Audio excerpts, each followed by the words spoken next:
The morning mist clung to Thornfield Manor like a shroud, wrapping the ancient stone in layers of grey that softened nothing of its austere magnificence. Autumn had come early to this corner of Yorkshire in 1842,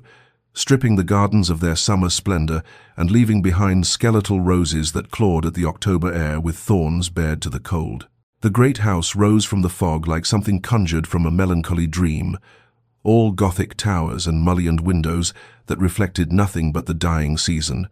and it was to this fortress of stone and silence that Lady Arabella Sinclair came as a bride. The carriage wheels crunched over gravel that seemed to announce her arrival with all the ceremony of a funeral procession, and through the small window she caught glimpses of the estate that was now to be her home, vast, imposing, beautiful in the way that winter itself is beautiful, which is to say beautiful without warmth. Her gloved hands twisted in her lap, worrying at the fine kid leather until she forced herself to stillness, to the composure that had been bred into her bones alongside her breeding. She was a Sinclair, after all, daughter of an old family, whose name still commanded respect, even as their coffers had emptied like sand through desperate fingers,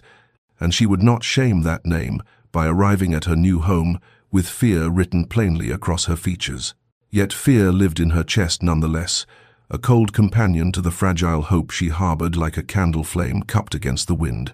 This marriage had been arranged with the efficiency of a business transaction, which indeed it was, her family's crushing debts erased in exchange for her hand, her person, her future. The Marquis of Ashford had required a wife of proper lineage, and her father had required a miracle,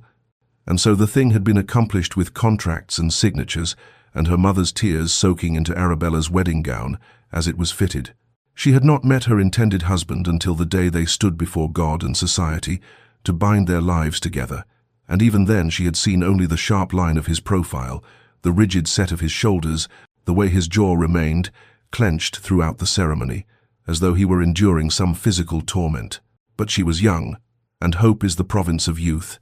and as the carriage drew to a halt before the great entrance of Thornfield Manor, Arabella Sinclair allowed herself to believe that perhaps, in time, this arrangement might transform into something resembling happiness. The footman opened the door, and the cold air rushed in to greet her, carrying with it the scent of dying leaves and damp earth, and something else, something indefinable, that felt like loneliness made manifest. She accepted his hand and stepped down onto the gravel, her dove-grey travelling dress whispering around her ankles, and lifted her eyes to the manor that would be her cage or her castle,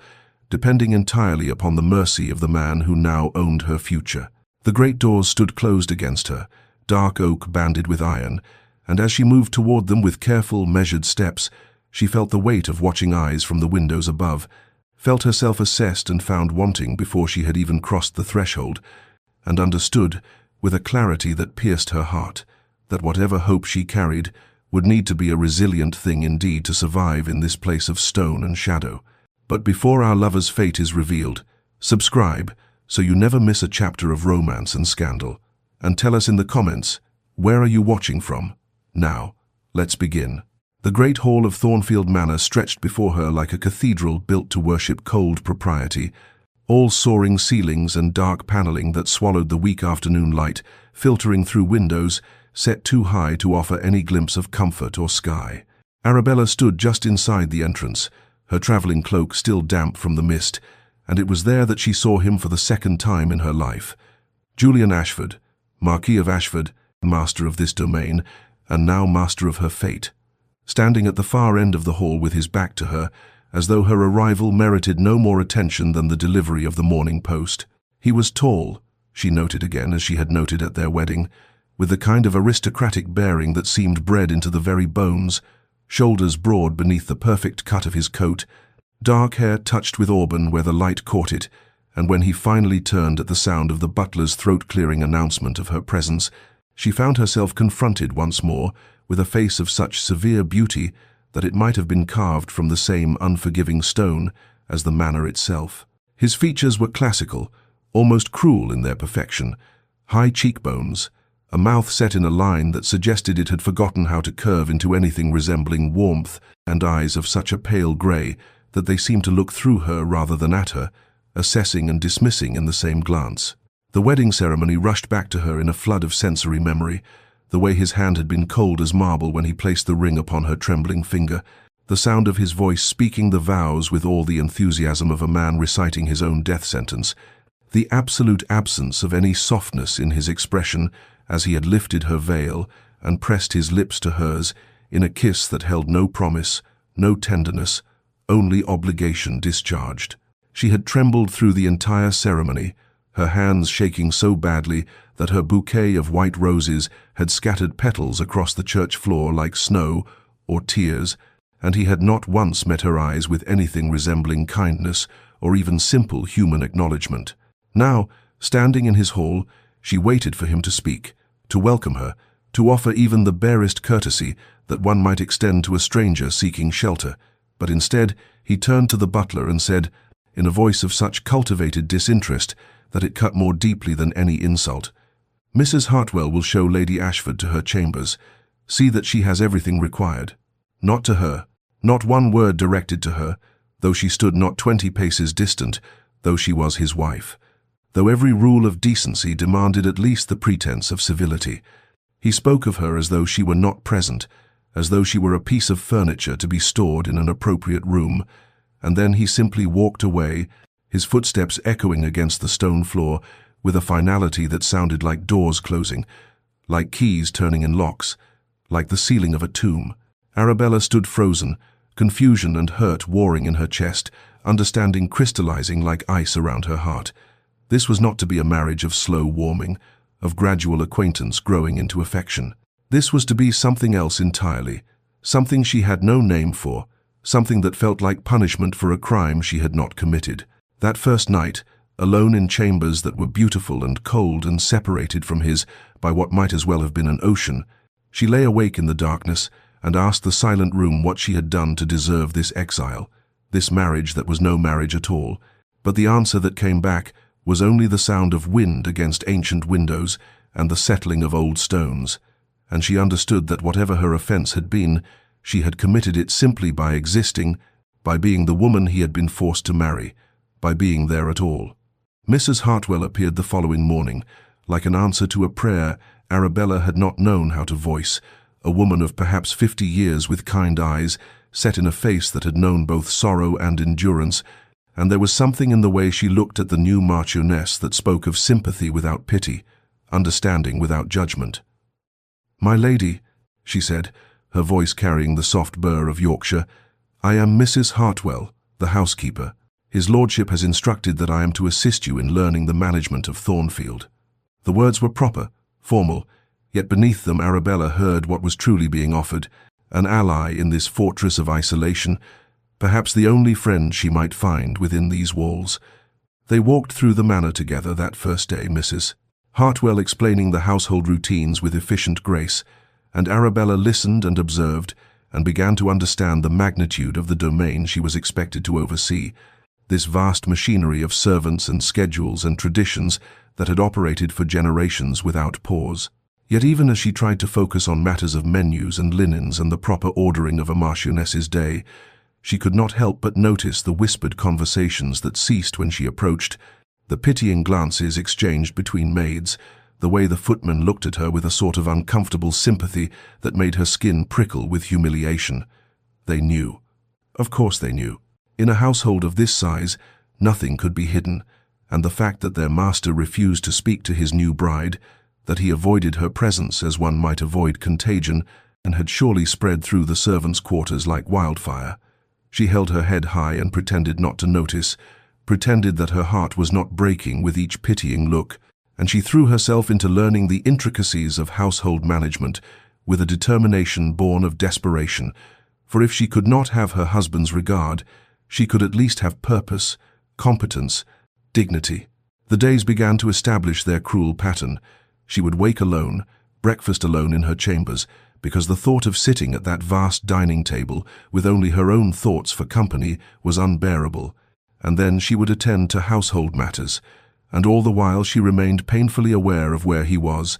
as though she carried some internal compass that pointed always toward his location. Twice she encountered him in corridors, and twice he turned and walked away before she could speak, his face a mask of such deliberate indifference that it felt like a physical blow. Once she entered the morning room to find him reading correspondence, and he simply stood, gathered his papers, and departed without a glance, leaving her standing in the doorway, feeling like a spectre haunting her own life.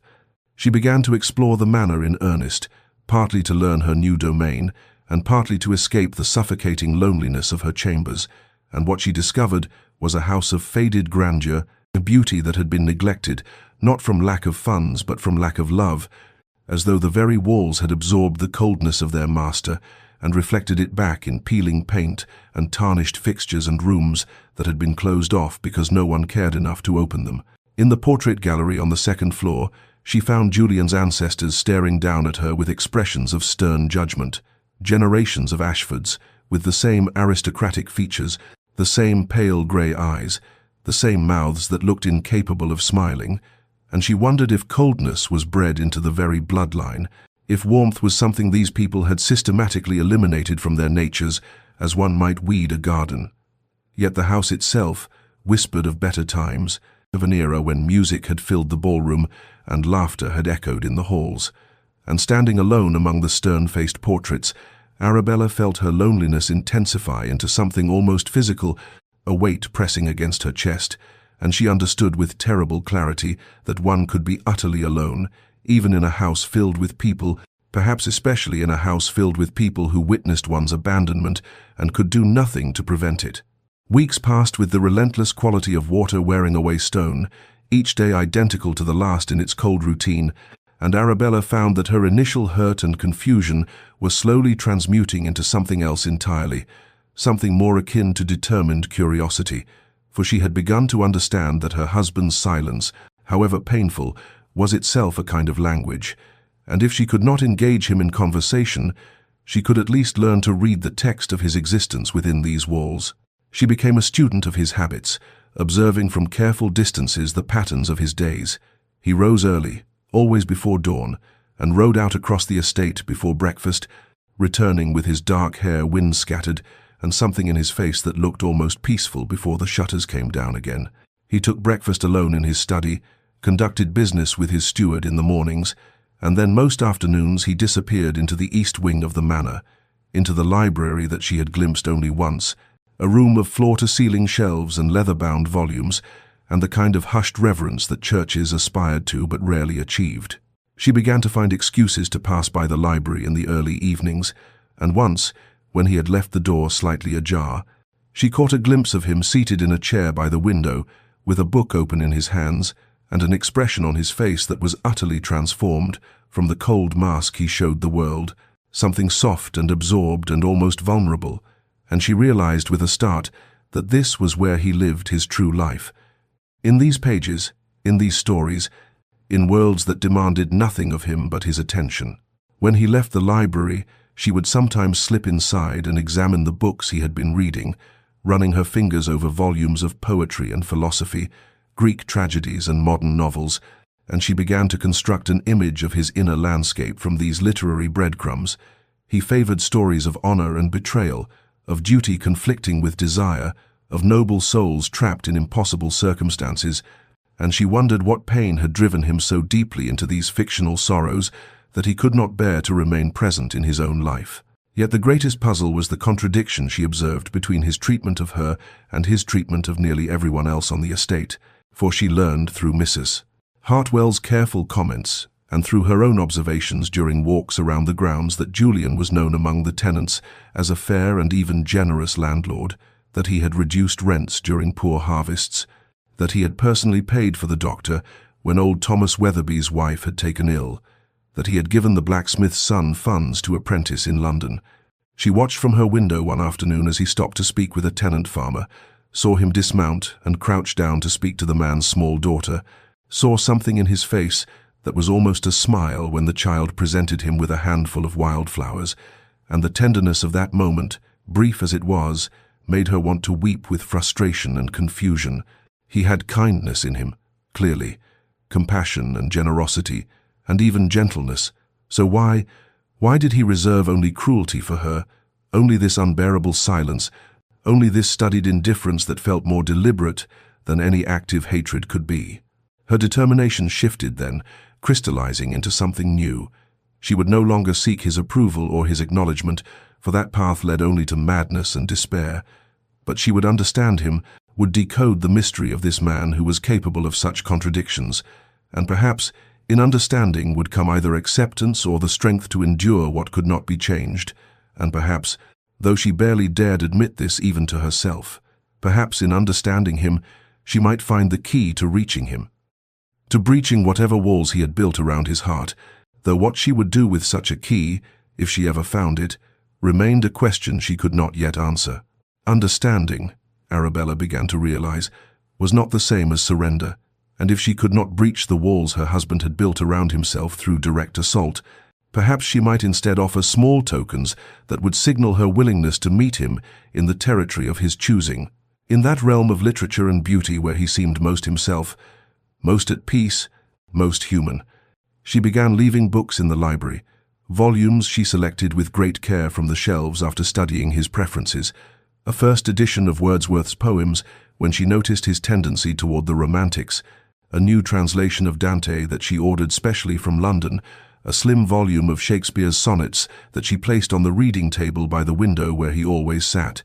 each gift anonymous, unsigned, a quiet offering that asked for nothing in return. She took to tending the winter roses in the garden along the path he rode each morning, coaxing the hardy blooms through the early cold, pruning and mulching with her own gloved hands despite Mrs. Hartwell's protests that such work was beneath a marchioness, and there was something deeply satisfying in the simple physicality of the labor, in nurturing these stubborn flowers that refused to yield to winter's harshness, and she wondered if perhaps she was cultivating her own stubbornness as much as theirs, her own refusal to wither under the frost of his indifference. One morning she heard his voice as she worked behind the garden wall, speaking to Thomas the groundskeeper with more animation than she had ever heard from him, and her hands stilled on the rosebush as she listened. "The winter roses are particularly fine this year, Thomas. Your work in the gardens has been exemplary." The groundskeeper's response carried equal parts pride and honesty. "Cannot take credit for the roses, my lord. That would be her ladyship's doing. She's out here most mornings, tending them herself." A long silence followed, so extended that Arabella held her breath, and when Julian finally spoke again, his voice had changed, become quieter, though whether with displeasure or something else she could not determine. "I see. That is most dedicated of her." Hope flared in her chest like a candle suddenly shielded from wind, bright and warm and almost painful in its intensity, and for the rest of that day she moved through her duties with a lightness that felt foreign after weeks of heaviness, permitting herself to imagine that perhaps her small gestures were not invisible after all, that perhaps somewhere beneath his armor of silence he was aware of her efforts, perhaps even touched by them. But the following morning he passed the rose garden without pausing, without so much as a glance in her direction,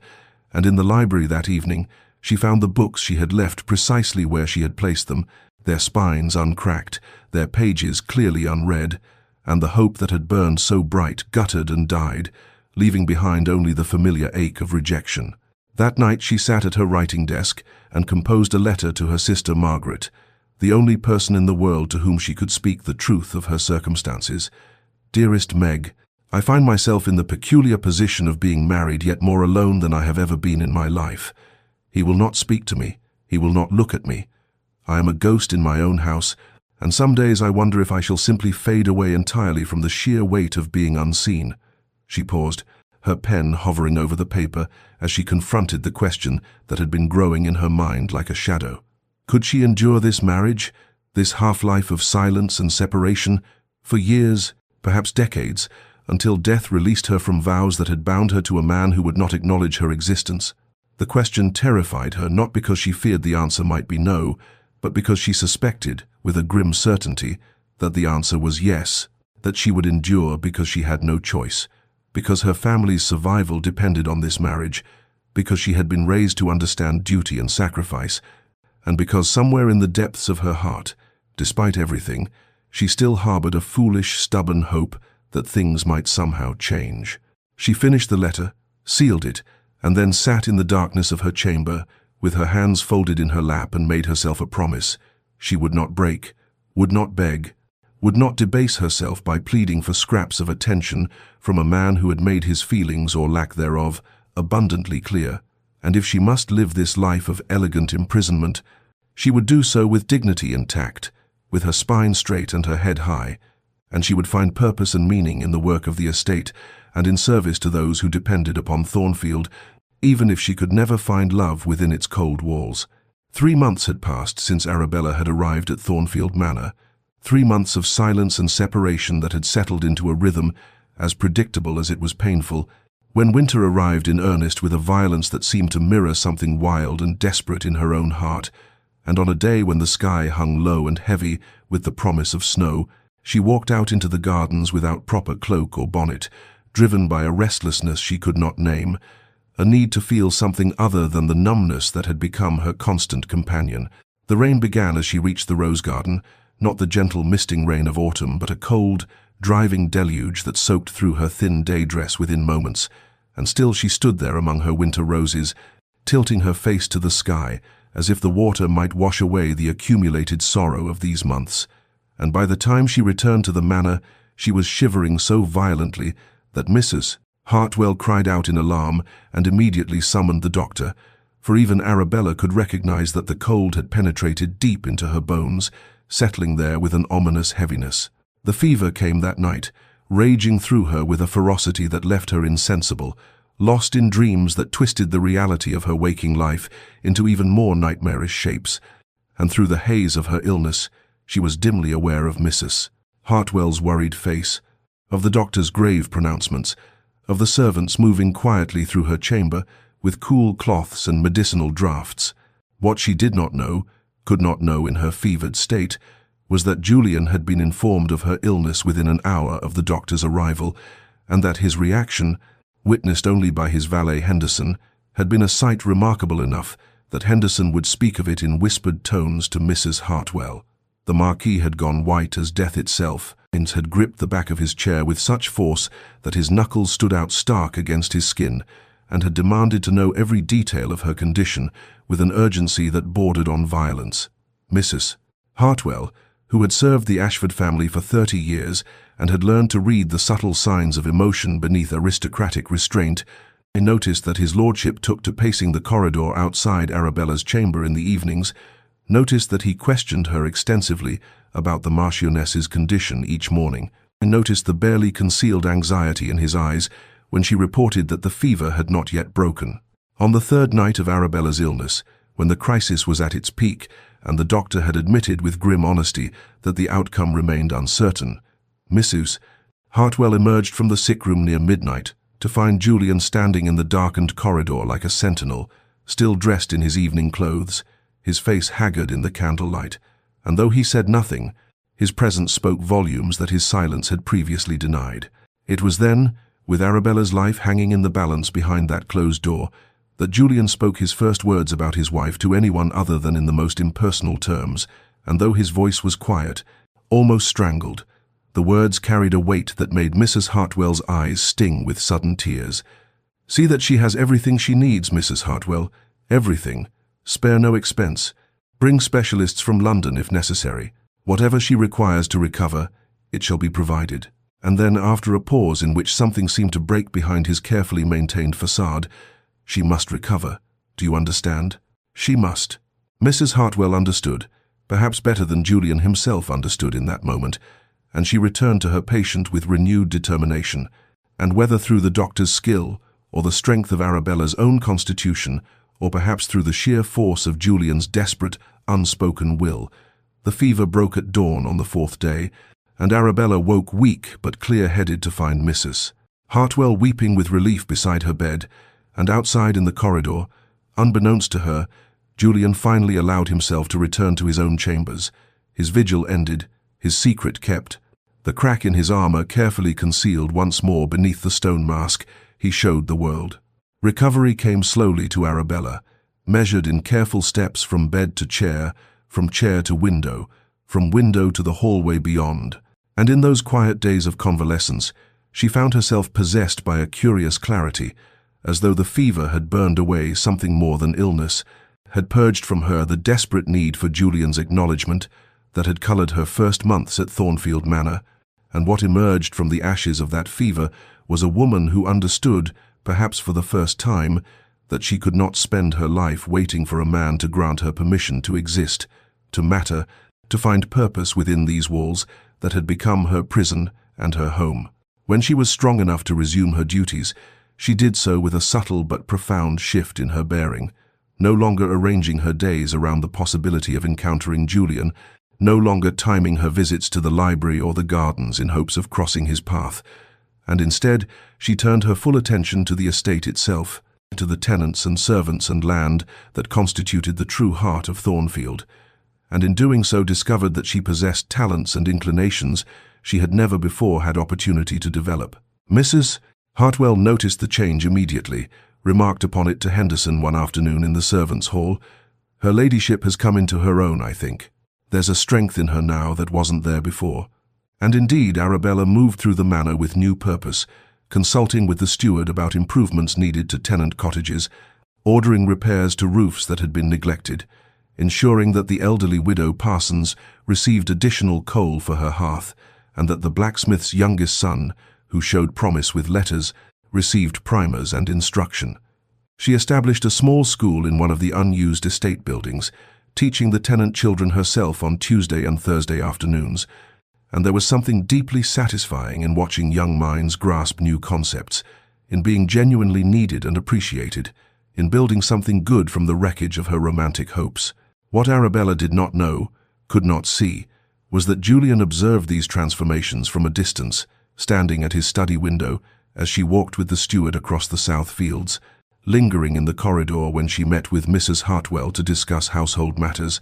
and in his chest there grew a feeling that he could not name, would not name, a mixture of admiration and something deeper, something that terrified him precisely because it echoed feelings he had sworn never to permit himself again. He watched her one cold March afternoon from the library window as she sat in the refurbished schoolroom, surrounded by tenant children, her face animated as she guided small fingers across slate boards, and unbidden there came to his mind the image of another woman. Years ago, Clarissa, with her calculated smiles and mercenary heart,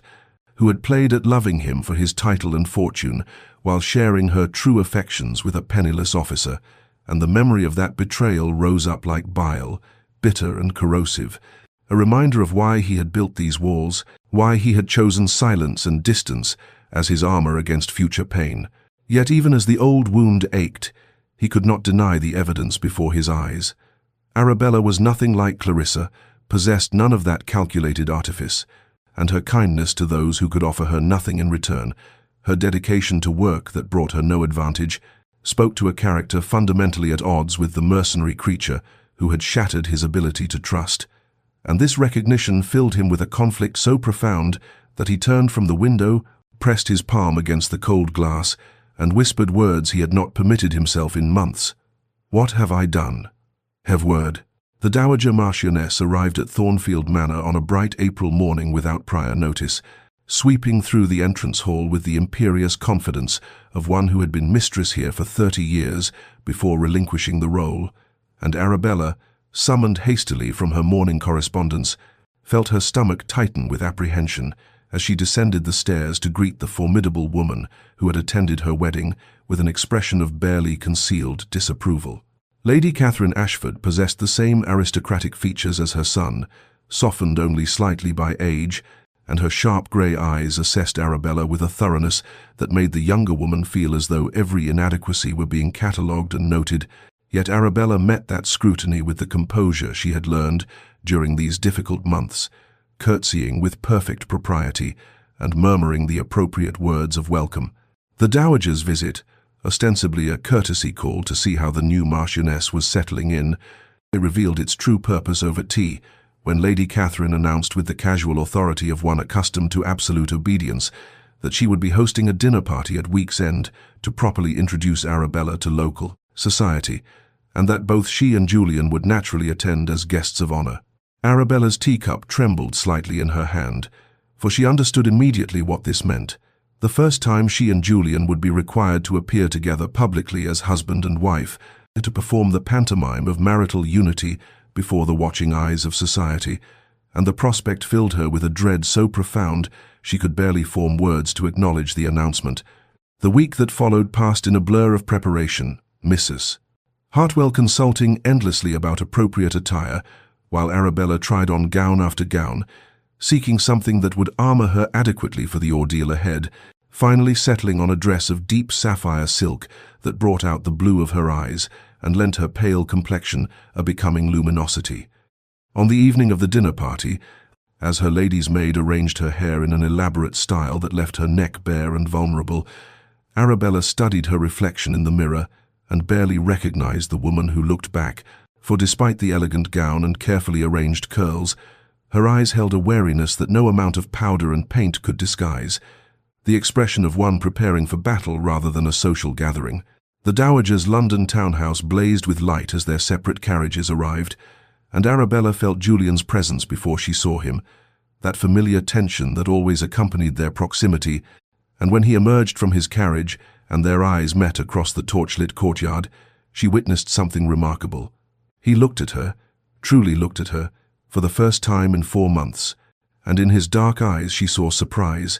admiration, and something that might have been regret flicker across his features before his customary mask descended once more. Inside, the dinner was an exercise in excruciating formality, with Arabella seated at Julian's side, so close that his sleeve occasionally brushed her bare arm and sent unwelcome shivers through her body, and she navigated the evening with desperate grace, smiling at appropriate moments, conversing intelligently with the gentleman to her left, all while hyper-aware of Julian's brooding silence beside her. It was Lady Imogen Hertford, a beautiful blonde whom Arabella vaguely remembered from her wedding, who delivered the cut that made the evening's true nature clear, remarking in a voice pitched to carry, "How charming that the Marquis has finally decided to acknowledge his little bride in public, though one wonders what has changed after months of such pointed neglect." And though Arabella maintained her composure, kept her expression serene, she saw Julian's jaw tighten, saw his hand clench around his wine-glass with such force that she feared the crystal might shatter, and for one breathless moment she thought he might actually speak, might defend her against the barely veiled mockery, but instead he remained silent as stone, and Arabella felt something inside her chest crack just a little further, even as she smiled and raised her own glass, as if she had not heard the cruelty beneath Lady Imogen's honeyed words. The carriage ride back to Thornfield Manor passed in suffocating silence, with Arabella and Julian occupying opposite corners of the compartment, as though the space between them were filled with something toxic and untouchable, and she kept her gaze fixed firmly on the darkened window, watching the night-shrouded countryside blur past, while her mind replayed Lady Imogen's cruel remarks, and the worse cruelty of Julian's continued silence in the face of them, and by the time they arrived at the manor, she felt hollowed out, emptied of everything except a bone-deep exhaustion that had nothing to do with the late hour. She descended from the carriage without waiting for assistance, gathered her skirts, and moved toward the entrance with mechanical precision, wanting only to reach the sanctuary of her chambers, where she might finally remove the mask of composure she had worn throughout that interminable evening. But as she crossed the threshold into the great hall, she became aware of footsteps behind her, Julian's distinctive stride, and she paused despite herself, her heart beginning a treacherous acceleration even as she warned it against hope. He stopped perhaps 3 paces behind her, close enough that she could hear his breathing, and the silence stretched between them heavy with words unspoken, weighted with 4 months of accumulated longing and pain and unacknowledged connection, and Arabella waited, her back still turned, her hands clasped so tightly before her that her knuckles whitened, and she thought perhaps this would be the moment, that Lady Imogen's public cruelty had finally penetrated the armor he wore so ruthlessly that he might speak, might offer some word of explanation or comfort or simple acknowledgement of what she had endured tonight on his behalf. She heard him draw breath as if to speak, heard the slight shift of his weight, and slowly, giving him time, she turned to face him, and what she saw in his face made her own breath catch, and struggle written in every line of his features, his dark eyes burning with something that looked almost like anguish, his jaw working as though words fought to escape against terrible restraint,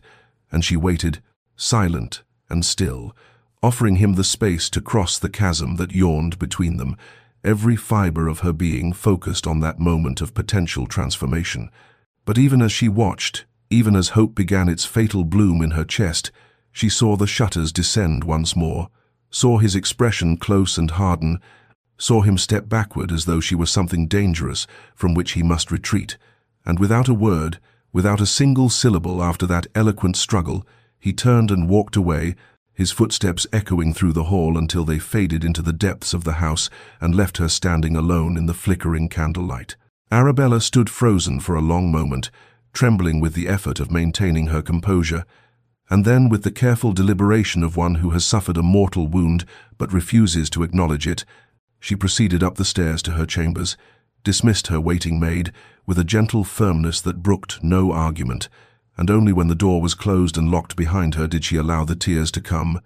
sinking onto the edge of her bed as 4 months of accumulated grief and loneliness and rejection poured out in silent, wrenching sobs that shook her entire frame. What she could not know, could not see, was that Julian stood in the corridor outside her door, one hand raised and frozen halfway to knocking,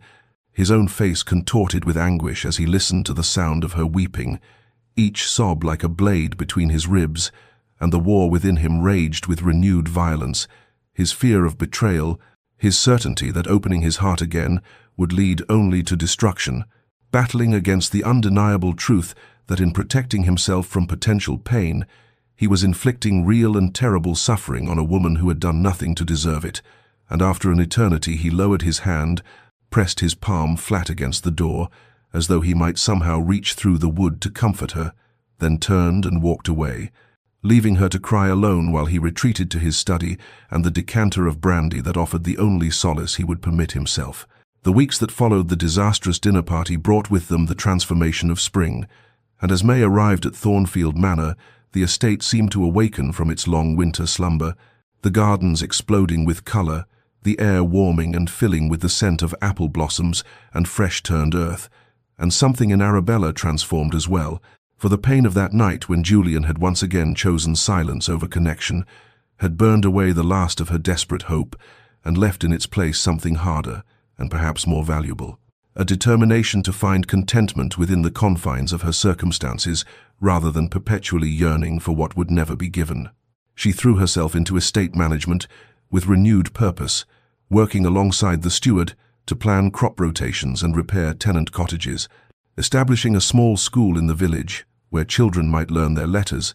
organizing a lending library from Thornfield's extensive collection so that those who wished to improve themselves might have the means to do so. And in this work, she found a satisfaction that had nothing to do with her husband's approval or acknowledgement, a sense of purpose that belonged to her alone. The servants, who had initially pitied the young Marchioness for her husband's coldness, now spoke of her with genuine affection and respect, marveling at how she remembered each of their names and inquired after their families, how she rolled up her sleeves to help in the still-room during preserving season, how she sat up all night with the head groom's wife when the woman laboured to bring her first child into the world, and Mrs. Hartwell remarked to the butler that they had not had such a true lady of the manor since the old Marquis's grandmother, a woman legendary for her kindness and capability. What Arabella did not know, could not see, was that Julian observed all of this from an ever-decreasing distance, his surveillance of her activities becoming almost obsessive in its intensity, and where once he had avoided any room she occupied, now he found reasons to be near, standing in shadowed doorways to watch her arrange flowers in the hall, positioning himself at study windows that overlooked the gardens where she worked, riding out to inspect the very tenant farms she had just visited so that he might hear the families speak of her generosity and genuine care for their welfare. And with each observation, the architecture of protection he had built around his heart developed new cracks, new points of vulnerability. She had stopped looking for him, he realized with something approaching panic, stopped turning her head when he entered a room, stopped positioning herself where they might accidentally encounter one another, and this absence of seeking unnerved him profoundly, for he had grown accustomed to her hopeful glances, her careful attempts at proximity, and now that she had withdrawn that attention, he discovered that he missed it with an intensity that bordered on physical pain. Her independence both attracted and frightened him. This woman who had arrived at Thornfield 5 months ago with apprehension in her eyes and desperation in her circumstances,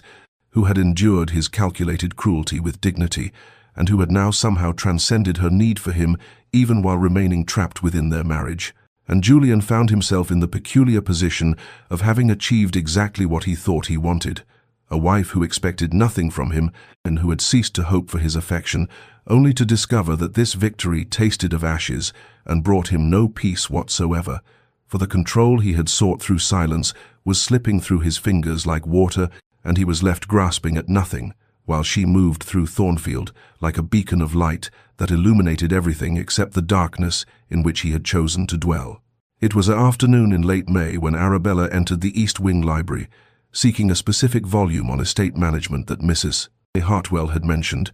The room flooded with golden light that streamed through the tall windows and illuminated the thousands of leather-bound spines that lined the walls from floor to ceiling, and as she searched the upper shelves near Julian's customary reading chair, she noticed a slim volume that had been misshelved, wedged behind a row of larger books, as though someone had hidden it there deliberately or perhaps thrust it away in a moment of pain. And when she pulled it free, several letters fell from between its pages, fluttering to the floor like wounded birds, their paper yellowed with age, and their ink faded but still legible in the slanting afternoon light. She should not have read them, she knew this, even as she knelt to gather them, knew that these were private correspondence not meant for her eyes, but something in the elaborate feminine handwriting caught her attention. The way certain words seemed to leap from the page with calculated cruelty, and before she could stop herself she was reading, her hands beginning to tremble as the contents revealed themselves with devastating clarity. Letters from a woman named Clarissa, written in a tone of such manipulative sweetness laced with contempt that Arabella felt her stomach turn, references to dear Julian's devotion and how easy it is to secure his affection when one knows his weaknesses, mentions of another man, someone referred to only as my true love, and a final letter dated 3 years prior that spoke with breathtaking callousness about how she had extracted what value I could from the engagement before the scandal had broken and the arrangement had been dissolved. Arabella read each letter twice, her mind racing to connect these revelations with the man who had punished her with silence for 5 months, and suddenly his behavior took on an entirely different character, transformed from incomprehensible cruelty into the desperate self-protection of someone who had been publicly humiliated and betrayed, who had offered his heart and had it crushed with calculated precision, who had been used as a means to an end by someone he had trusted completely, and her own heart, which had hardened somewhat over the past months out of sheer necessity, softened entirely as she imagined Julian younger and more open, perhaps even tender, discovering that the woman he had planned to marry had loved another all along, had used him for his title and position while mocking him in private correspondence. She sat for a long time on the library floor, with those poisonous letters spread around her, understanding flooding through her like light through a prism, illuminating all the small moments of the past 5 months. His struggle outside her door after the dinner party, his vigil during her illness, the way his jaw had tightened when Lady Imogen had made her cruel remarks, and she realized that every instance of his silence had been not an attack upon her but a defense against her, a wall built to prevent the repetition of devastation, and while this did not excuse the pain he had caused her, it explained it, rendered it comprehensible, transformed him from monster into wounded creature. She gathered the letters with careful hands, placed them back exactly as she had found them, returned the volume to its hiding place behind the larger books, and left the library with a heart that felt simultaneously heavier and lighter, burdened with new knowledge but freed from the terrible not knowing that had haunted her, and she resolved in that moment that she would not confront him with this discovery, would not force him to acknowledge what he had clearly tried to bury, but would instead continue as she had been patient, present, waiting for the day when he might find the courage to lower his defenses and risk vulnerability again. For she understood now that his silence was not about her unworthiness, but about his fear, and that fear could only be overcome by time and consistent proof that she was not Clarissa, that her heart held no deception, that her commitment to their marriage was real and unshakable, regardless of the circumstances that had forged it. Julian Ashford stood at the window of his private study in the hours before dawn, unable to sleep, as had become his wretched custom, watching the estate grounds emerge slowly from darkness, as grey light crept across the lawns and gardens that Arabella had transformed with her careful attention, and he pressed his forehead against the cool glass, as though the chill might somehow quiet the tumult that raged perpetually within him. This daily torture of wanting desperately to speak to his wife while remaining paralyzed by a fear so profound it had become the governing force of his existence. 5 months now he had maintained his silence, 5 months of observing her from shadows and doorways, cataloguing every kindness she showed to servants and tenants, every moment of grace under the weight of his cruelty. And with each observation, the architecture of his defenses grew more unstable, threatening to collapse entirely and leave him exposed to the very vulnerability he had sworn never to experience again. The memories rose unbidden as they always did in these dark hours. Clarissa's face when she had laughed at his discovery of her betrayal, the malicious amusement in her eyes as she explained with perfect composure that she had never loved him, had only accepted his proposal because her true love, a penniless younger son, could not offer her the title and position she craved, and that she had planned to marry Julian for his name while maintaining her affair with discretion. But since the scandal had broken, she would simply pursue more amenable arrangements elsewhere, and was he not fortunate, she was releasing him from such an obviously doomed match. He had been 26 then, young enough to believe that love conquered all obstacles, naive enough to trust completely, and the public humiliation that followed the whispers at social gatherings, the pitying looks, the barely concealed amusement that the proud Marquis of Ashford had been made such a spectacular fool had scorched something essential from his soul, left him convinced that vulnerability was synonymous with destruction and that trust was merely the prelude to betrayal. His father, dying 2 years later, had extracted a promise from him with his final breaths, that Julian would remarry, produce an heir, fulfill his duty to the family name, regardless of his personal devastation. And Julian had agreed because one did not refuse a dying father's request,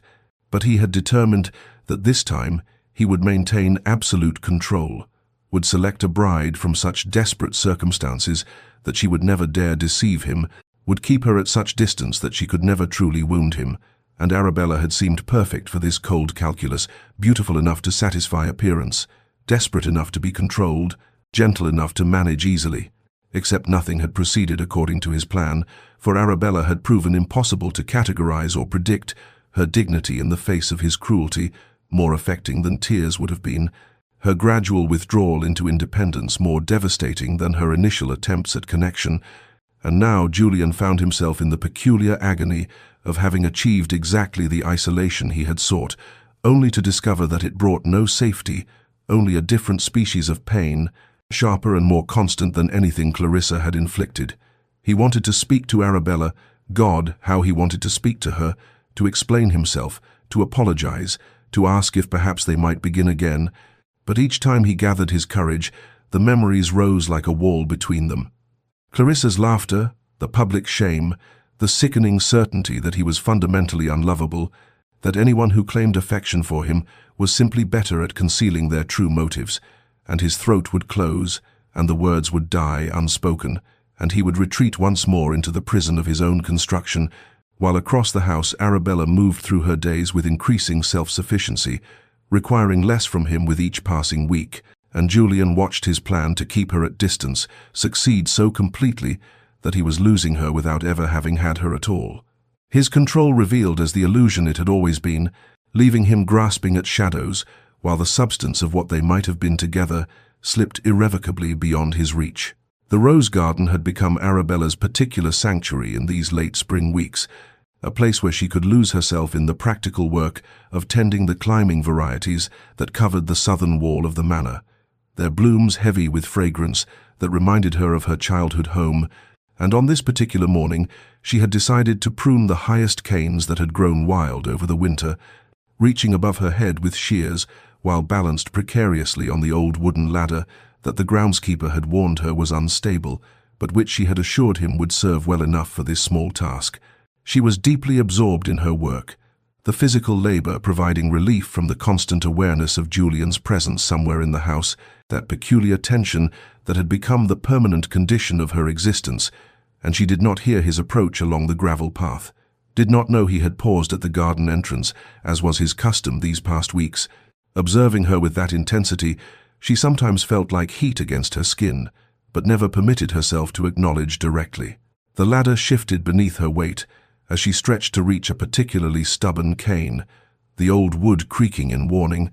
and she felt the precise moment when the leg gave way, felt gravity claim her in that suspended instant, before falling when the mind comprehends disaster. But the body has not yet experienced it, and she gasped as the world tilted sickeningly, and she began to drop backward toward the stone path below. Julian moved with a speed that seemed impossible given the distance between them,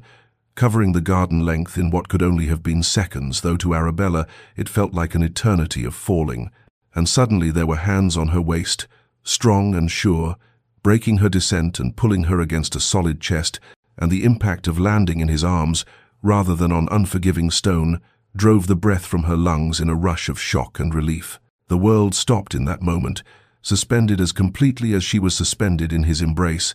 and Arabella found herself staring up into Julian's face from a distance of mere inches, close enough to see the gold flecks in his dark eyes, close enough to feel his breath against her cheek,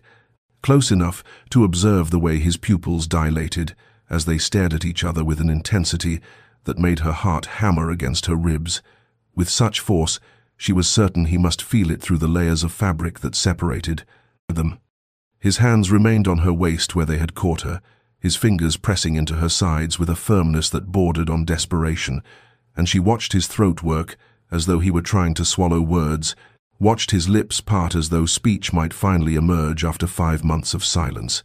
and she held her breath, hoping and fearing in equal measure, being suspended, not just in his arms, but in the possibility of this moment becoming the transformation she had waited for with such patient anguish. "My lord," she whispered, her voice barely audible, and she felt him flinch at the sound as though she had struck him, saw something crack in his expression, some careful control, giving way to raw emotion, and for 3 heartbeats she was certain he would speak, certain the wall between them would finally crumble, but then his face shuttered once more, and he set her on her feet with a gentleness that contradicted the abruptness of his withdrawal, and without a word he turned and walked away, though not before she saw his hands trembling at his sides, shaking with what might have been fear or desire or both. And long after he had disappeared into the house, Arabella stood in the garden touching her waist where his hands had been, feeling the ghost of his touch like a brand against her skin,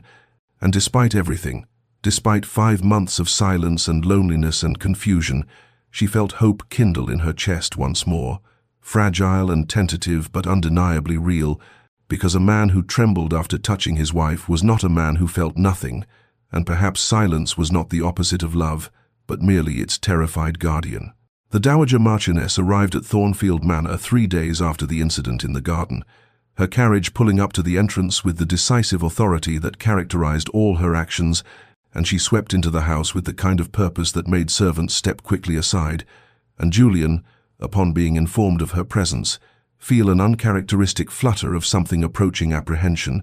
for his mother possessed the singular ability to see through every defense he had ever constructed, and had never hesitated to dismantle them with surgical precision when she deemed it necessary for his own good. He received her in the drawing-room with the formal courtesy their relationship demanded,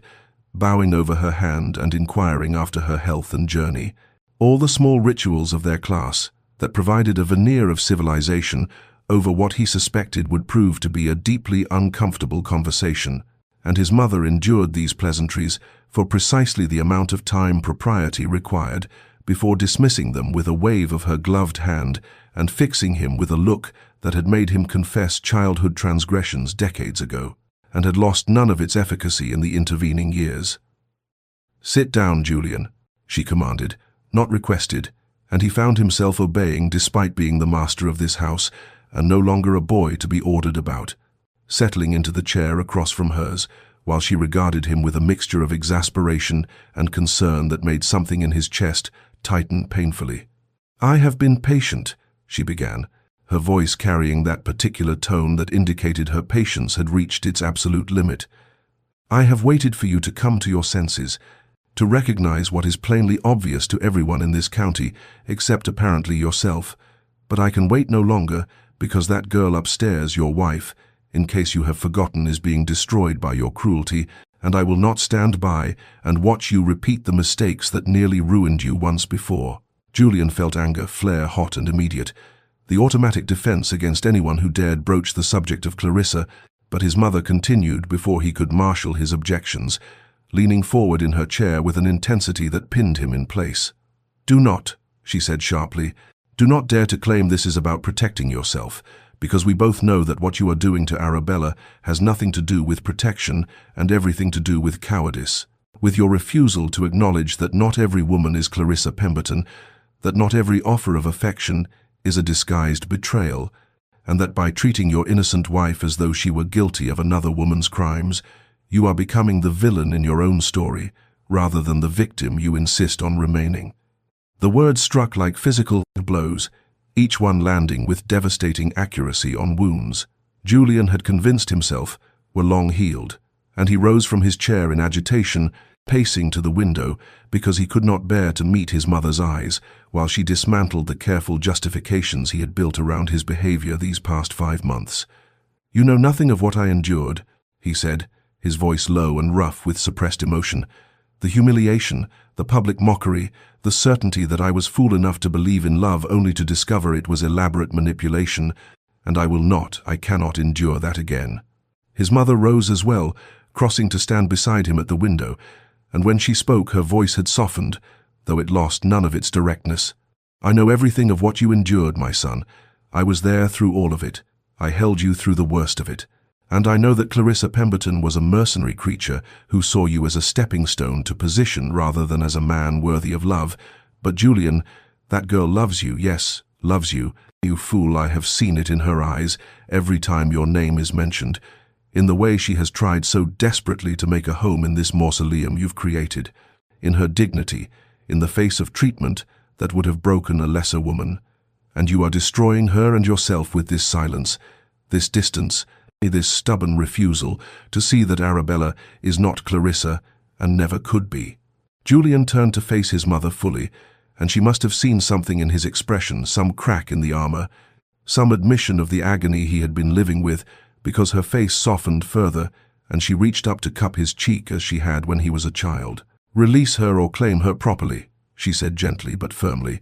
"but do not continue this halfway existence where you are married but not married, where you observe her from shadows while denying yourself and her any chance at the happiness you both deserve. Because, my darling boy, you are not being fool again by trusting Arabella. You are being fool right now by refusing to trust her, by letting Clarissa win even though she has been gone from your life for years, by choosing fear over the possibility of love." And with those words hanging in the air between them, the Dowager Marchioness left the room, left her son standing at the window, with his carefully constructed defenses crumbling around him, and the terrible, wonderful possibility taking root that perhaps his mother was right, that perhaps he had been destroying the very thing he most wanted by trying so desperately to protect himself from wounds that Arabella had never intended to inflict. And for the first time in 5 months, Julian allowed himself to consider that his silence might not be protection at all, but merely another form of betrayal, this time of a woman who deserved so much better than the ghost of a husband he had given her. The letter arrived on a morning that marked precisely 6 months since Arabella had crossed the threshold of Thornfield Manor as its new Marchioness. 6 months since she had last heard her husband speak directly to her. 6 months of silence and observation, and the peculiar half-life of being married yet utterly alone. And when Mrs. Hartwell brought the black-bordered envelope to the morning room, where Arabella was reviewing household accounts, something in the housekeeper's expression prepared her for devastation, even before she broke the seal with trembling fingers and read the words that confirmed her father had passed away peacefully in his sleep 3 days prior, and that her presence was requested at home, though it was no longer truly home, was it? For she had been sold away to save the very estate where her father now lay awaiting burial, for the funeral arrangements and the settling of his affairs. She sat very still after reading, the letter resting in her lap while the words blurred before her eyes, and she felt a curious numbness spread through her limbs, as though her body were protecting her from the full weight of grief by rendering her incapable of feeling anything at all, though beneath that numbness she was aware of a deeper pain waiting to crash over her like a wave, and the knowledge that her father had died without seeing her again after that terrible day when he had wept and begged her forgiveness for arranging her marriage to a man who had proven himself capable of such sustained cruelty and she had assured him it would be well, that she would make it well, a promise she had failed to keep through no fault of her own, but which now sat like ashes in her mouth. Mrs. Hartwell summoned her maid without being asked, and within the hour, Arabella was directing the packing of her traveling trunk with the efficient detachment that had become her armor against all the disappointments of her married life, and she sent word through a footman to inform the Marquis that she would be departing for her family estate within 2 hours and expected to be gone for a fortnight, maintaining, even now, the fiction that they communicated through intermediaries rather than acknowledging the brutal reality that her husband refused to speak to her at all, and she felt a distant contempt for herself that even in grief she could not bring herself to simply walk to wherever he was in this vast house and tell him directly, could not break the pattern they had established, because to do so would be to admit how thoroughly abnormal their arrangement was, how completely she had failed to forge any true connection with the man whose name she bore. The coach was being prepared in the circular drive when Julian emerged from his study and inquired of a passing servant why there was such activity, and when told that the Marchioness was departing for a family funeral, something happened to his face that made the young footman take an involuntary step backward, some combination of shock and horror and what might have been anguish, and without a word, Julian strode through the house with a speed that sent servants scattering, taking the stairs 2 at a time to reach the entrance hall, just as Arabella was descending with her travelling cloak already fastened, and her bonnet ribbons tied beneath her chin, and for the first time in 6 months they stood in the same space and looked directly at each other. Truly looked, and Julian felt the full force of what his mother had tried to make him understand, come crashing down upon him, because Arabella's face was pale with grief, her eyes red-rimmed from crying she had done in private, and the thought of her leaving, of the house empty of her presence, of losing even the distant awareness of her moving through rooms he avoided,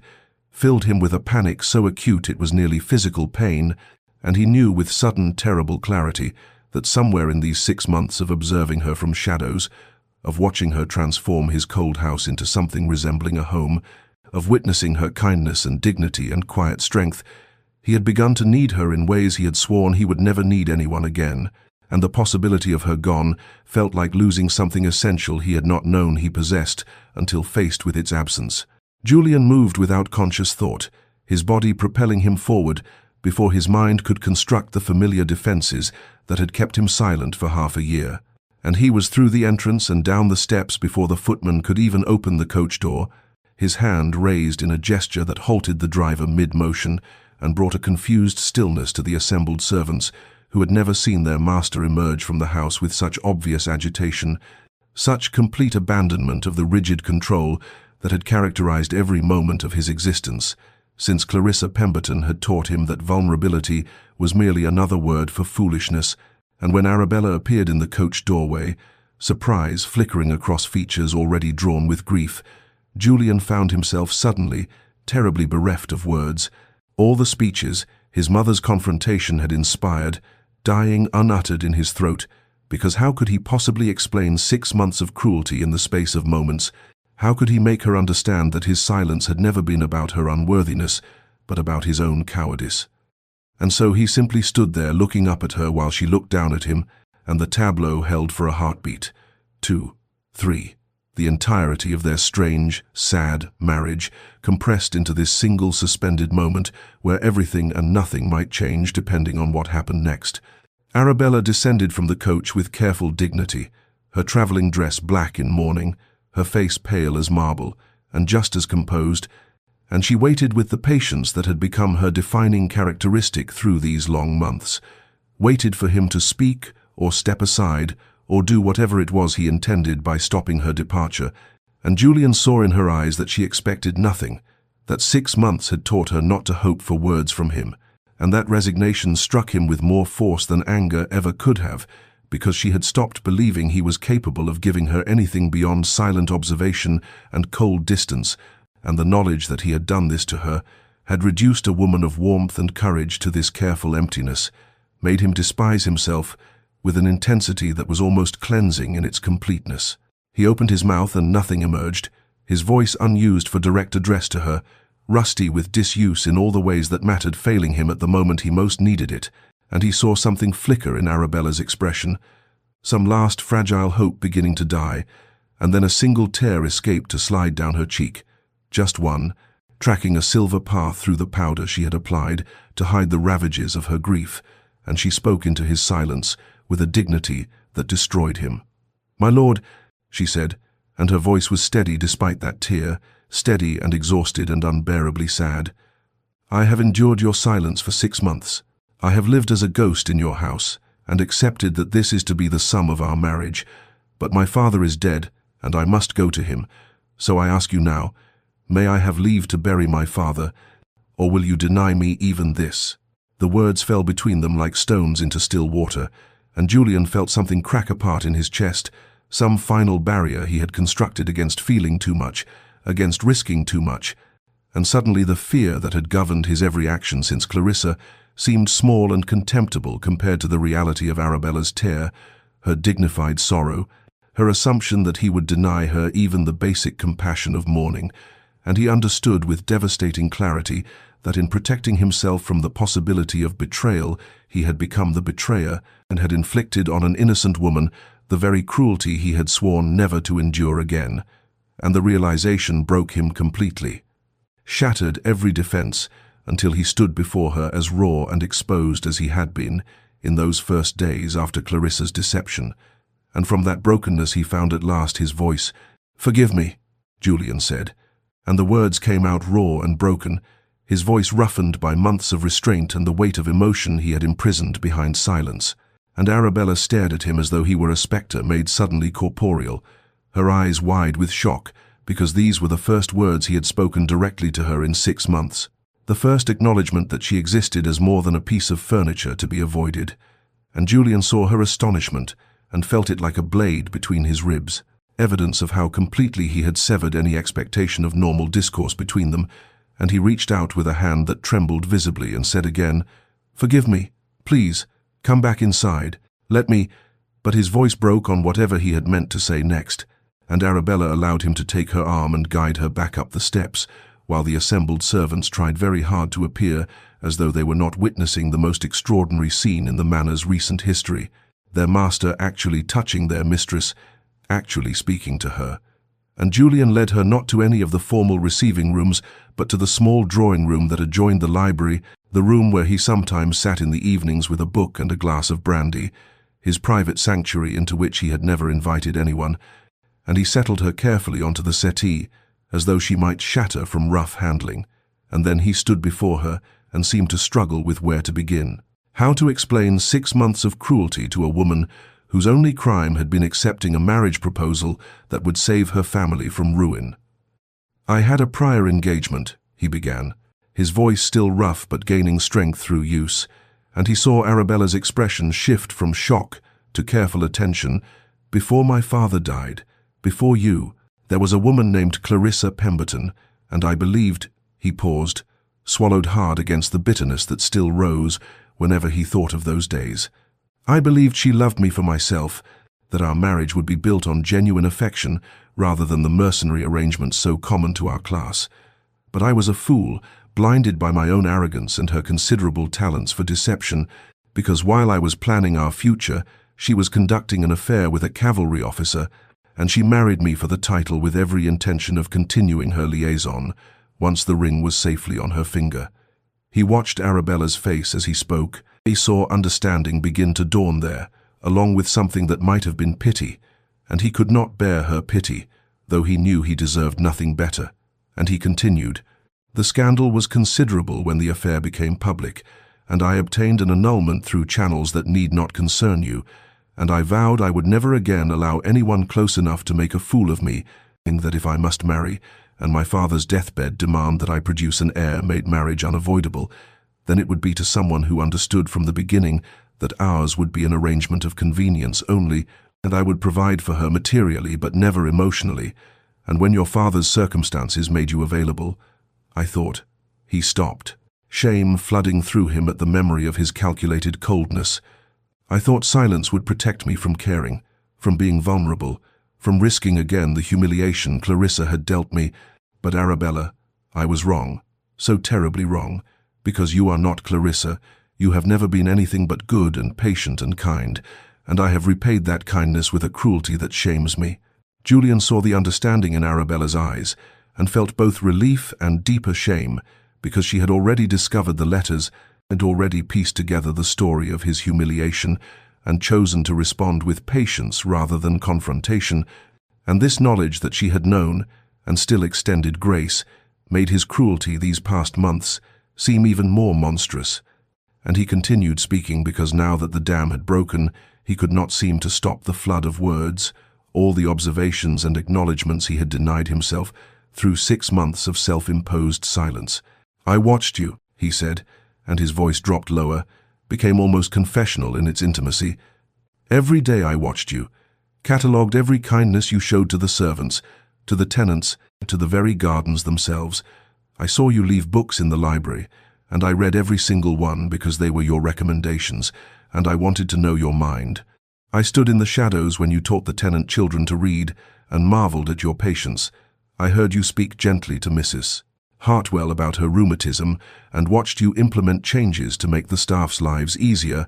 and every act of goodness was like a stone added to the crushing weight of my own cowardice, because I could see that you were everything. Clarissa was not genuine where she was false, kind where she was cruel, patient where she was demanding, and yet I could not let go of my fear, could not risk believing that you might be what you appeared to be, because Clarissa had appeared genuine too until she wasn't, and I thought if I just maintained distance, maintained silence, I could protect myself from ever being vulnerable again." He moved to the window, unable to meet her eyes as he made his next admission, his reflection in the glass, showing him a man who looked haggard and older than his years, worn down by the effort of sustaining cruelty against his own inclinations. "But I was not a victim in this, Arabella. I was a coward, because you gave me no reason to distrust you, no cause to treat you as I did. And I knew it even as I continued my silence, knew that I was punishing you for another woman's sins, using you as a shield against feeling anything that might make me vulnerable, and the truth is that my silence was never about protecting myself from you. It was about protecting myself, from the knowledge that I wanted to speak to you, wanted to know you, wanted to be the husband you deserved, instead of the ghost I had become." He turned back to face her, and the afternoon light through the window cast his features in sharp relief, showing every line of anguish and regret that marked his face. "You deserved a husband, and I gave you a ghost, gave you silence and coldness and a house to manage, but no partnership, no companionship, none of the things that make a marriage bearable, let alone happy, and I have no right to ask anything of you after 6 months of such treatment, but I am asking anyway because I am selfish enough to want a chance at redemption, even if I have not earned it." He crossed to where she sat and knelt before her, this proud Marquis who had held himself so rigidly apart, and he took her hands in his with a gentleness that contradicted 6 months of studied coldness. "Let me accompany you to your father's funeral," he said, and his voice carried both plea and promise. "Let me stand beside you as a husband should. Let me support you through this grief, as I failed to support you through every day that preceded it, and when we return, let me begin again. Let me court you as I should have from the beginning. Let me earn what I tried to take without giving anything in return. Because Arabella, I want to be the man you deserve, and I am finally ready to try." The journey to Arabella's family home began in silence, but it was a different silence than the one that had characterized their marriage these 6 months, for this silence held possibility rather than rejection, anticipation rather than despair. And as the carriage rolled through the countryside, with Julian sitting across from her rather than refusing to share the space at all, Arabella found herself stealing glances at her husband, as though seeing him for the first time. This man who had finally spoken, finally explained, finally asked for a chance to begin again. Julian caught her looking once, and instead of turning away as he would have done even yesterday, he held her gaze and said quietly, "Tell me about your father." And so she did, the words coming haltingly at first because she had grown so accustomed to silence, but gradually gaining fluency. As Julian listened with an attention so complete, it felt like a physical presence, and she spoke of her father's kindness, his struggles after her mother's death, the series of poor investments that had brought their family to the brink of ruin, and the guilt he had carried at having to marry her to the silent Marquis to save them all from debtor's prison. "He wrote to me, she said, her voice catching. Every week, he wrote, asking if I was happy, and I could never bring myself to tell him the truth, because it would have broken his heart to know that his salvation had purchased my loneliness. And Julian's expression showed such pain at this revelation that Arabella reached across the space between them without thinking, and touched his hand. A gesture that made him go absolutely still before his fingers slowly curled around hers, their first voluntary touch, their first moment of connection freely chosen. They spoke for hours as the landscape changed outside the carriage windows, Julian sharing his own history in greater detail now that the dam of silence had broken, telling her of his childhood in the vast manor, with parents who showed more affection to their hunting dogs than to their son, of the loneliness that had driven him to books and solitary pursuits, and of how Clarissa had seemed like a miracle because she had appeared to want him rather than his title. And Arabella understood then that they were both wounded creatures, both carrying scars that made trust difficult, and perhaps that understanding could be the foundation of something real. The funeral was small and somber, held in the village church where Arabella had been christened, and Julian stood beside her throughout with a steadiness that she had never expected from him, his hand at her elbow, and his presence a bulwark against the weight of grief. And when her younger sister Margaret threw herself into Arabella's arms, weeping, Julian quietly ensured that the girl had a handkerchief and a moment of privacy with her sister, demonstrating a thoughtfulness that made Arabella's heart turn over in her chest. Afterward, when they returned to her family's modest home, so different from Thornfield Manor's grandeur, Julian met her surviving family members with a courtesy that held no condescension, and when he learned the extent of their continued financial struggles despite the marriage settlement,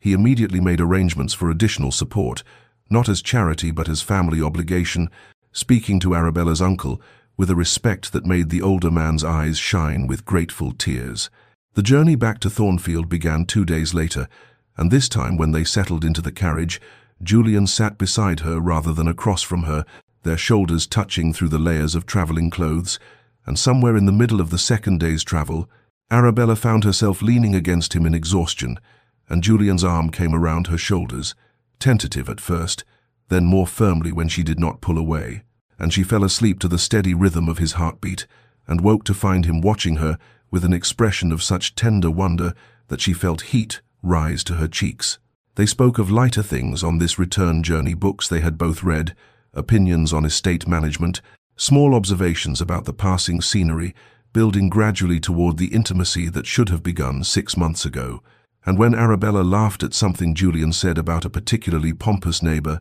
his face transformed completely, the rigid coldness melting into a smile that made him look years younger and impossibly handsome, and she realized with a start that she had never seen him smile before, not once in 6 months of marriage. As the carriage finally rolled up the drive to Thornfield Manor in the late afternoon light, the familiar building looked different to Arabella, less imposing, and more like a home that might someday be filled with warmth rather than silence. And when Julian handed her down from the carriage, he did not immediately release her hand, but instead held it while he looked up at the manor's facade and then back to her face. And he said with visible nervousness, "May I call upon you tomorrow? Properly, I mean, as a gentleman calls upon a lady he hopes to court, because I realize we have done everything backward and I should like to try to do at least something in the correct order." And Arabella, feeling hope bloom in her chest like the roses she had tended through the long winter, smiled and said softly, "Yes, my lord, you may call upon me tomorrow." And the expression of relief and joy that crossed Julian's face was worth every moment of loneliness she had endured to reach this beginning. 3 years had passed since that day when Julian had finally broken his silence, and Thornfield Manor had transformed so completely that it seemed impossible it had ever been the cold mausoleum of Arabella's first arrival, for now in the fullness of late spring the gardens blazed with color, the windows stood open to admit sunshine and birdsong, and the halls rang with warmth and laughter, instead of echoing with loneliness and unspoken grief. Arabella sat in the rose garden she had once tended as an act of desperate hope, but now she tended it as an act of joy, and beside her on a blanket spread across the grass, their son, 2-year-old Thomas, named for her father, played with wooden blocks while Julian lounged nearby, his hand occasionally reaching out to steady the child or to brush against Arabella's arm in one of the countless small touches that characterized their days now. These constant physical reassurances that they were real, that they were together, that the silence had been conquered by connection. Julian caught her watching him and smiled, that transformation of his features that still made her heart catch even after 3 years of seeing it daily, and he said softly, "What are you thinking, my love?" And she replied truthfully, "I was remembering the first day I arrived here, how frightened I was, how certain I was that I had married a man who would never see me as anything more than an obligation." And Julian's expression grew serious as he reached for her hand, bringing it to his lips in a gesture that had become habitual between them. "I see you," he said, as he had said countless times since that day of confession. "I see you, Arabella, and I thank God every morning that you had the patience to wait for me to find my courage." And she leaned into him, remembering the long months of silence, but remembering more clearly the moment when everything had changed, when her single tear had broken through his defenses and he had finally spoken, finally explained, finally begun the work of becoming the husband she deserved. She thought of their first kiss, which had come 2 weeks after his formal call upon her, when he had courted her in her own home, with flowers and conversation and trembling earnestness, and she had finally taken mercy on his nervousness and kissed him herself, surprising them both with her boldness, but more with the passion that had ignited between them once the walls had finally come down. And she remembered, too, their wedding night remade not the cold, silent horror of the first one, but the tender, passionate claiming that had come months later when Julian had asked her permission to truly be her husband, and she had granted it with her whole heart. Their son laughed suddenly, a bright sound that drew both their attention, and Julian scooped the child up with practiced ease, holding him high and making him giggle with delight. And Arabella watched her husband with their son, and felt such fullness in her chest that it seemed impossible she had ever been the lonely girl who had walked these halls in silence and despair. The life they had built together was not perfect. They still had moments of misunderstanding, still carried scars from their difficult beginning, but it was real and hard-won and precious beyond measure. And Arabella knew that the patience she had shown, the determination not to break even when breaking would have been easier, had purchased something far more valuable than mere survival. It had purchased transformation, redemption, and a love that was all the stronger for having been forged in the crucible of suffering and silence. Dear listener, perhaps you have found yourself in a place of silence, in a relationship or circumstance where you give and receive nothing in return, where patience seems like foolishness and hope feels like a luxury you can no longer afford. And if so, know this. Arabella's story teaches us that some transformations cannot be rushed,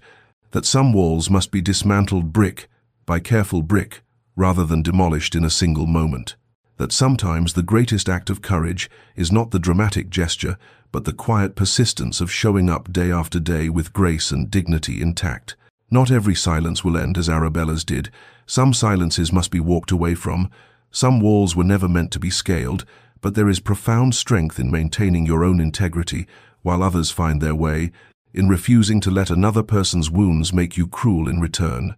in choosing patience without becoming a martyr to it. The key is in knowing the difference between patience that comes from hope and patience that comes from fear, between waiting for transformation and waiting for permission to exist. And Arabella knew that difference, because even in her patience she maintained her sense of self, her purpose, her determination to be fully human, even when her husband was giving her only silence in return. May you find the wisdom to know when to wait and when to walk, when to persist and when to protect yourself. And may you understand that the patience that leads to transformation is always grounded in self-respect rather than self-abandonment. And if you have been the one hiding behind silence and walls, may you find the courage Julian found to speak your truth before it is too late, to risk vulnerability before the cost of protection becomes higher than the cost of openness, to understand that the person waiting for you on the other side of your fear might be exactly the person worth being brave for. This story comes to you from love, laughter, and happily ever after, where we believe in the power of patience, the possibility of transformation, and the enduring truth that sometimes the greatest love stories are not about love at first sight, but about love that grows slowly in the darkness until it is finally strong enough to withstand the light. If this story has touched your heart, subscribe to join our community of believers in second chances, and may you rest well tonight, knowing that no silence lasts forever, that every wall can be dismantled, and that patience paired with hope is never wasted, for it plants seeds that may take seasons to grow, but will bloom all the more beautifully for the waiting.